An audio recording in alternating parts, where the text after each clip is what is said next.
everything is like half in, half outside.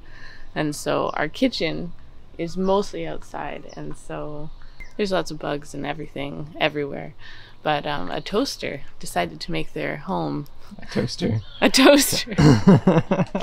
It's still early. Apparently there was a frog in the toaster. There was a toad in the toaster. A toad in the toaster. Yeah. Toad in the toaster. Sarah, the other volunteer, tried to put her toast down, or put the thing down. It popped up. It's funny because she's a vegetarian.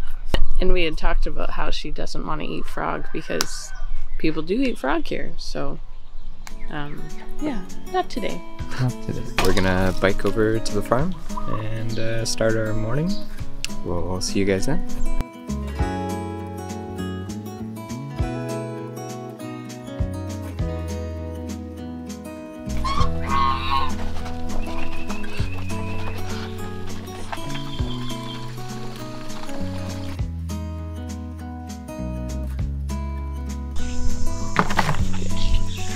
Soy, warm soy.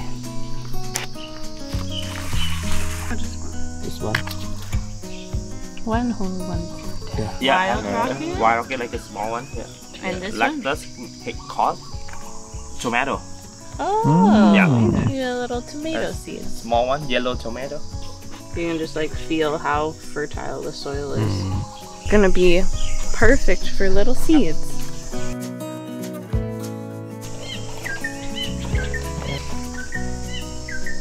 Alright, we finished all of the seedlings.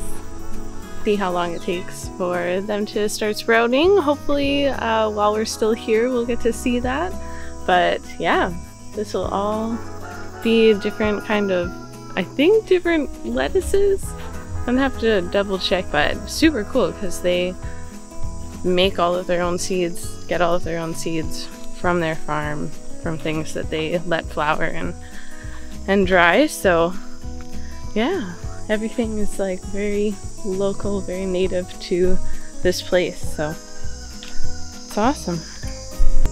Because in the morning if we do, then, and the sun come all day, and yeah, and easy they lose water and easy to die. If we do in the afternoon and have time one night and in the morning and can go.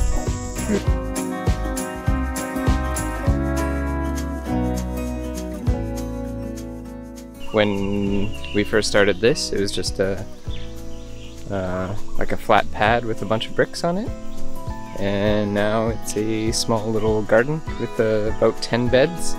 It's got the bamboo fence around it so the goats and the dogs don't get into it. And on the other side of that, we just have one long bed.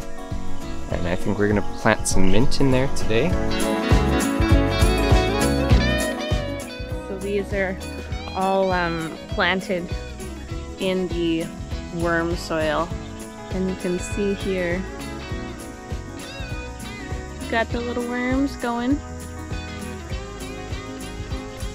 which makes everything grow, as Jack said.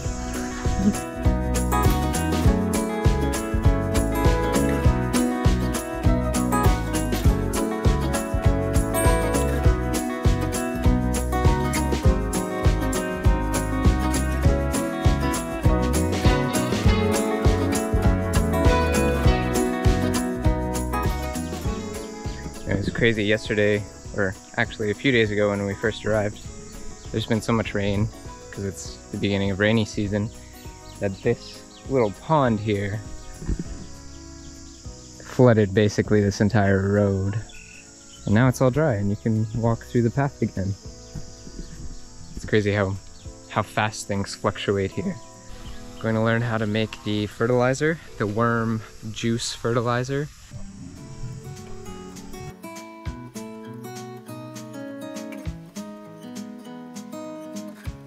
Just to let you guys know what we're doing with these bottles. Basically we're grabbing the swamp water here because you need dirty water with water that already has bacteria, so a filtered water is not really going to work for this purpose. And then we put a little bit of crushed egg into it, and then a little bit of the the ones that are already started and complete, because it takes longer if you don't put a little bit of that in. You shake it up, you leave it in the sun, you just keep that rotation going. So once you start these bottles, you can just keep them going.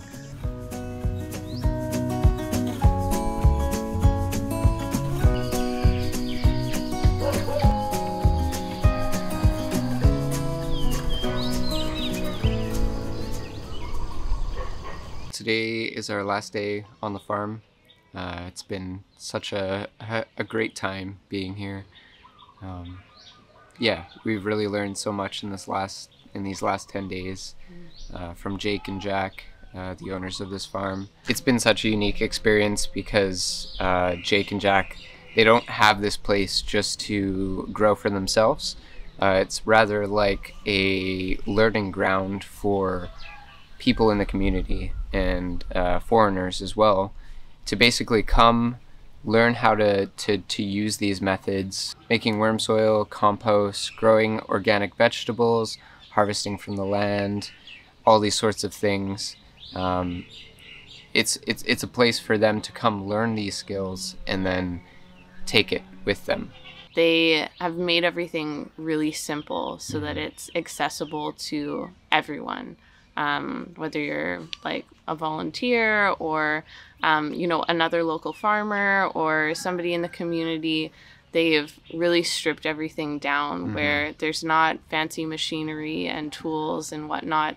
It's really back to the basics. It makes sense when you talk to them and understand that they're teaching other Thai farmers that don't have these tools. So you have to have the hand tools and you have to do it by hand. People have land here in Hua Hin and in Thailand in general.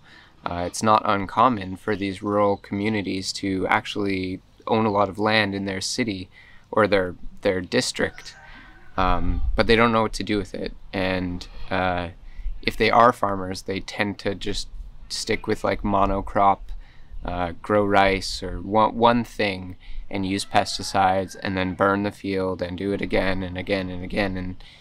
And there's not the education there for them to know that they're depleting the soil and they're hurting the environment. And that's one thing that Jake and Jack are doing here. Staying here really showcased for us the benefits of the kind of regenerative agriculture and farming practices that have inspired us, and really just seeing it in action. The land that they have the farm on was just dry, hard, like unfertile land, and now it's growing, you know, vegetables and so many plants and trees, and you know, is just becoming like a lush environment. They were not farmers before. It was not something they knew how to do, and they just went for it. I think that was really refreshing for us too, to know that it is possible, because sometimes we feel like our dream is crazy. Like, what are we doing? We've never farmed before. We don't own land. How are we going to do this? But we know that we want to, and we know that it's important. So I think it was really refreshing just to see that, yeah, these two guys, two people with a dream and a vision could come together and just start working and make what it is today. And they also did that with the help of community and volunteers as well, which is why you guys are such an important part to our growth as well. Because one day we will have volunteers and we will be working together to build something better for the world and to model it just as Jake and Jack do to other people so that it can spread. The other really cool thing about being here was just the openness and hospitality and generosity of the people here. If you've never traveled like this before, if you've never volunteered and traveled at the same time, it creates such a unique experience. You're not going to get an experience like this. You're not going to sit down with locals. You're not going to go to the bar with locals. You're not going to learn Thai with locals unless you live with the locals.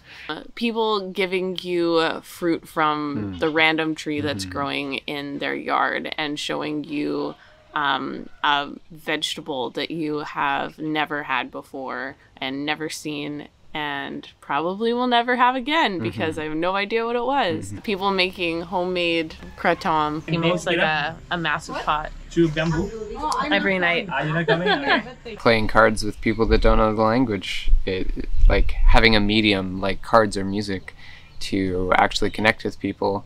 We can still have fun together and we can still play a game or enjoy music together. Out of the city with the wind on our necks, check. That's us whistling upon your neck. So if you guys enjoyed this, like, please let us know what you enjoyed about it, what you'd like us to include if we're doing more of these series, what you want to know, because we're learning too. We're learning how to film, we're learning how to farm, we're learning how to travel. We're learning Thai. It's a lot of learning. So we really appreciate your feedback into how we can improve or what else we can include to make your experience more full. So we'll see you guys on the next video. We are heading to Bangkok soon.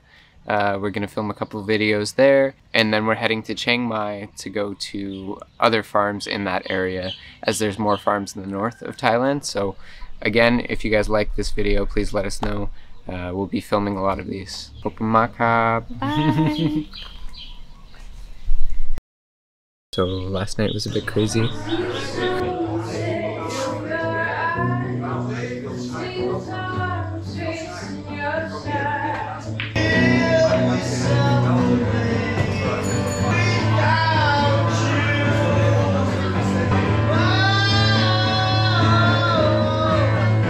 Each one?